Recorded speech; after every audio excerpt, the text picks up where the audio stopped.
Hi hello friends, welcome back. இன்னைக்கு நம்ம ரொம்பவே ஒரு சூப்பரான ஸ்வீட் ரெசிபி எப்படி செய்யலாம் தான் பார்க்க போகிறோம். இந்த ரெசிபி செய்கிறதுக்கு நம்மக்கிட்ட பிரெட், அதுக்கப்புறமா பால், அதுக்கப்புறமா சீனி 3 இருந்தாலே போதும். ரொம்பவே ஒரு ஈஸியாகவும் ரொம்பவே ஒரு டேஸ்ட்டாகவும் ஒரு சூப்பரான ஒரு ஸ்வீட் ரெசிபி, ஒரு டெசர்ட் ரெசிபி ஈஸியாக வந்து நம்ம செஞ்சிடலாம்.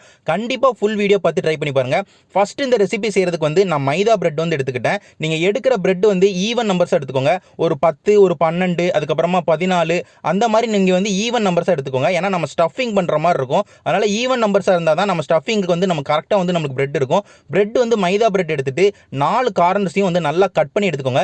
ஏன்னா இதை வந்து நம்ம ஃப்ரை பண்ண போகிறோம். ஃப்ரை பண்ணுறனால நம்ம கார்னர்ஸோட ஃப்ரை பண்ணோம்னா நம்மளுக்கு வந்து ரொம்ப வந்து கரிகிடும். அதனால் நம்ம வந்து கார்னர்ஸ் எல்லாத்தையுமே கட் பண்ணி எடுத்துட்டு பிரெட்டை வந்து நம்ம வந்து ட்ரையாங்கிள் ஷேப்புக்கு வந்து கட் பண்ணி எடுக்கணும். அதனால் நீங்கள் நடுவில் வந்து கிராஸில் கட் பண்ணிட்டாலே உங்களுக்கு ட்ரையாங்கிள் ஷேப்பில் வந்து பிரெட் வந்து கிடச்சிரும். இந்த மாதிரி எல்லா பிரெட்டையும் கட் பண்ணி எடுத்து வச்சுக்கோங்க. பிரெட்டை கட் பண்ணி முடிச்சக்கப்புறமா ஸ்டவ்வில் வந்து ஒரு பேன் வச்சுட்டு அதில் வந்து தேங்காய் எண்ணெய் இல்லைனா ஒரு கடலெண்ணெய் வந்து நான் பயன்படுத்தினேன். தேங்காய் எண்ணெய் பயன்படுத்தினாலும் ரொம்பவே நல்லா தான் இருக்கும்.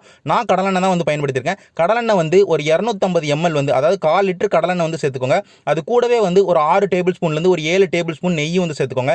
இது ரெண்டுத்தையும் நல்லா வந்து மிக்ஸ் பண்ணி விட்டுட்டு இது ரெண்டு நல்லா கொதிக்க ஆரம்பிச்சக்கப்புறமா நம்ம வந்து பிரெட்டை வந்து நம்ம பொரிச்சு எடுத்துடலாம். பிரெட்டை பொரிக்கும் போது ஸ்டவ்வை வந்து ஓரளவுக்கு மீடியம் லோ ஃப்ளேம்லேயே வச்சுக்கோங்க.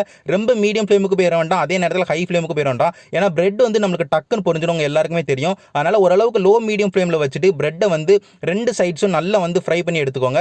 பிரெட் வந்து உங்களுக்கு பொரியதுக்கு வந்து ஓரளவுக்கு ஒரு நிமிஷத்துலேருந்து ஒரு 2 நிமிஷத்துலேயே நல்லா வந்து ஃப்ரை ஆயிரும். அதே நேரத்தில் ரொம்பவும் டார்க்காகவும் பிரெட்டை வந்து ஃப்ரை பண்ணி எடுத்துறாங்க.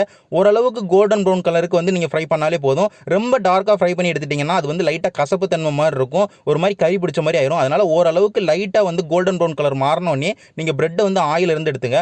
இதே மாதிரி நம்ம கட் பண்ணி வச்ச எல்லா பிரெட் பீசஸையும் வந்து நல்லா வந்து ஃப்ரை பண்ணி எடுத்துக்கோங்க. லோ மீடியம் ஃப்ளேம்லேயே ஃப்ரை பண்ணி எடுங்க. ஏன்னா நீங்கள் ஹை ஃப்ளேம்லலாம் ஃப்ரை பண்ணிங்கன்னா டக்குன்னு வந்து பொரிஞ்சிடும். நீங்கள் வெளியே எடுக்கிறதுக்குள்ளே அது கறிக்கிறோம். அதனால தான் சொல்லிக்கிட்டேன். பொரிச்சு முடிச்சக்கப்புறமா அது வந்து அப்படியே ஒரு பவுலுக்கு வந்து மாற்றி வச்சுக்கோங்க. இப்போ வந்து நம்ம சீனி தண்ணி வந்து ரெடி பண்ணிக்கலாம். சீனி தண்ணி ரெடி பண்ணுறதுக்கு வந்து இன்னொரு பேன் வச்சுட்டு அதில் வந்து ஒரு 350 ml வந்து தண்ணி சேர்த்துக்கோங்க. 350 mlனா கிட்டத்தட்ட ஒரு 1.5 கப் வந்து தண்ணி இருக்கும். தண்ணி வந்து லைட்டாக கொதிக்க ஆரம்பிக்கட்டும். ஸ்டவ்வை வந்து ஹை ஃப்ளேம்லேயே வச்சுக்கோங்க. தண்ணி கொதிக்க ஆரம்பிச்சக்கப்புறமா நம்ம சீனி வந்து சேர்த்துக்கலாம். சீனி வந்து ஒரு 3/4 கப்பு வந்து நம்ம சீனி சேர்த்துக்கிறோம். அதாவது கிட்டத்தட்ட 200 கிராம் வந்து நம்ம சீனி சேர்த்துக்கிறோம். சீனி சேர்த்து ஸ்டவ் வந்து ஹை ஃப்ளேம்லேயே இருக்கட்டும். சீனி எல்லாம் நல்லா வந்து தண்ணியாக நல்லா வந்து கலந்து தண்ணியில் வந்து அது நல்லா கரைய ஆரம்பிக்கட்டும். கரைஞ்சக்கப்புறமா நல்லா கொதி வர ஆரம்பிச்சக்கப்புறமா தண்ணி கடைசியாக வந்து நம்ம ஏலக்காய் பொடி வந்து ஒரு 1/4 டீஸ்பூனுக்கும் கம்மியாக வந்து சேர்த்துக்கிடுவோம். இதில் வந்து நம்மளுக்கு ஒரு கம்பி பதம் சிங்கிள் ஸ்டிக் கன்சிஸ்டன்சிலாம் வரணும் தேவையே கிடையாது.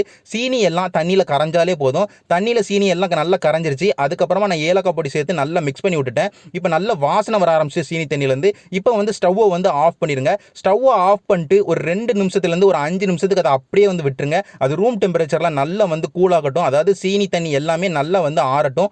ஆறி முடிச்சக்கப்புறமா நம்ம வந்து முதல்ல ஃப்ரை பண்ணி வச்ச பிரெட்டை வந்து சீனி தண்ணியில் நல்லா டிப் பண்ணி நல்லா வந்து கோட் பண்ணி எடுத்துக்கலாம். அதாவது நம்மளுக்கு வந்து நம்ம பிரெட் பீசஸ் எல்லாத்தையுமே சீனி தண்ணியில் வந்து நல்லா டிப் பண்ண போகிறோம். ஒரு 5 செகண்ட்லேருந்து ஒரு 10 செகண்ட் தான் டிப் பண்ண போகிறோம். ஏன்னா ஒரு அளவுக்கு மேலே நம்ம வந்து அது வந்து சீனி தண்ணியிலே போட்டிருந்தோம்னா அந்த பிரெட் பீசஸ் வந்து தண்ணி எல்லாத்தையுமே குடிச்சு ரொம்ப சாஃப்ட் ஆகி நம்மளுக்கு உடஞ்சிரும். நம்மளுக்கு வந்து ஓரளவுக்கு மொறுமொறுப்பு தன்மையாகவே தான் வெளியே வந்து இருக்கணும். அதனால் பிரெட்டை வந்து ரொம்ப நேரம் வந்து தண்ணிக்குள்ளே போட்டு டிப் பண்ணாமல் நான் முதலே சொன்ன மாதிரி ஒரு 5 செகண்ட்லேருந்து ஒரு 10 செகண்டுக்கு மட்டும் 2 சைடும் நல்லா டிப் ஆகிற மாதிரி பார்த்துட்டு நீங்கள் உடனே வந்து சீனி தண்ணியிலேருந்து எடுத்துருங்க.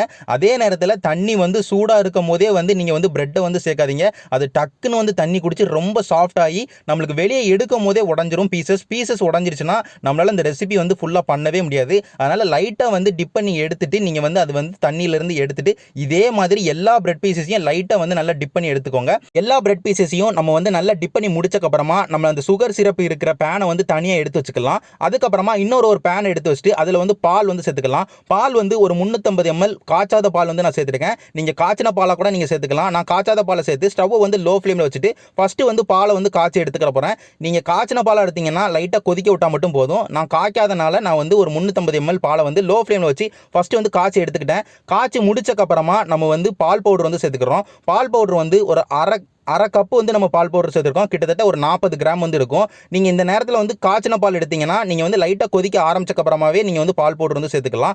பால் பவுடர் சேர்த்து நல்லா வந்து மிக்ஸ் பண்ணி விடுங்க. நம்மளுக்கு வந்து பால் வந்து நல்லா வந்து கட்டியாக ஆரம்பிக்கும். ஏற்கனவே காய்ச்சி திரும்ப நம்ம நல்லா கொதிக்க விட்டுருக்கனால நம்மளுக்கு வந்து பால் வந்து அப்படியே இறுகி கட்டியாக ஆரம்பிக்கும்.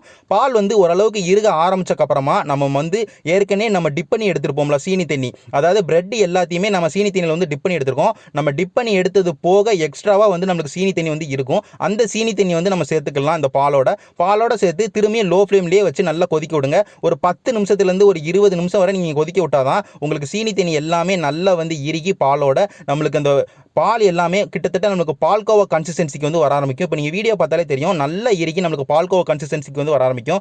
பால்கோவா கன்சிஸ்டன்சியோட கொஞ்சம் மிந்தின ஸ்டேஜுக்கு லைட்டாக ஃப்ளோட்டிங் கன்சிஸ்டன்சியில் இருக்கும் போது நீங்கள் ஸ்டவ்வை வந்து ஆஃப் பண்ணிடுங்க. ரொம்ப வந்து நம்மளுக்கு இறுகிற வேண்டாம். ஓரளவுக்கு லைட்டாக ஃப்ளோட்டிங்காக இருந்தால் தான் நம்ம வந்து உள்ள ஸ்டஃபிங் வைக்கிறதுக்கு வந்து ரொம்பவே சூப்பராக இருக்கும். அது வெளியே வந்து வரும்போது ரொம்பவே சூப்பராக இருக்கும். அதனால் ஓரளவுக்கு நம்மளுக்கு லைட்டாக வந்து இருக்கிறதுக்கு முன்னாடியே நம்ம வந்து ஸ்டவ்வை ஆஃப் பண்ணிட்டோம்னா நம்மளுக்கு வந்து ஸ்டஃபிங் வந்து ரெடி ஆயிடுச்சு. இப்போ வந்து நம்ம வந்து பிரெட் பீசஸ்க்குள்ளே வந்து ஸ்டஃபிங் வந்து வச்சிடலாம். அதாவது பால்கோவா தான் கிட்டத்தட்ட நம்ம வைக்கிற மாதிரி நம்ம வந்து ஃப்ரை பண்ணி எடுத்துருக்கோம் பிரெட்டை. அதுக்கப்புறமா அதை வந்து நம்ம வந்து சீனித்தியில் வந்து டிப் பண்ணி எடுத்துருக்கோம். அதனால அது ஒரு மொறுப்பு தன்மையோட ஒரு இனிப்போட கலந்துருக்கும். அது ரொம்ப சூப்பராக இருக்கும். வெளியுள்ளே பிரெட்டுக்குள்ளே வந்து நம்ம வந்து ரெடி பண்ணி வச்ச அந்த மில்க் ஸ்டஃபிங்கை வந்து உள்ளே வச்சு நம்ம க்ளோஸ் பண்ணி நம்ம சாப்பிட்டோம்னா ரொம்பவே ரிச்சாக இருக்கும் நம்மளுக்கு இந்த டெசர்ட் ரெசிபி. நம்ம வந்து கிட்டத்தட்ட குலோப் ஜாம் லெவலுக்கு ரொம்பவே ரிச்சான ஒரு டெசர்ட் ரெசிபி. ஒன்று சாப்பிட்டாலே போதும், அவ்வளவு டேஸ்ட்டாக இருக்கும். ஒன்றுக்கு மேலே சாப்பிடவே தோணாது. ஏன்னா அவ்வளோ ரிச் டேஸ்ட்டில் வந்து இருக்கும். கண்டிப்பாக ட்ரை பண்ணி பாருங்கள். ரொம்பவே ஒரு சூப்பரான ஒரு ரெசிபி. எல்லாருமே ரொம்ப விரும்பி சாப்பிடுவாங்க. நான் இதே மாதிரி வேற ஒரு நல்ல ரெசிபியோட எல்லாருமே வந்து பார்க்குறேன். நன்றி.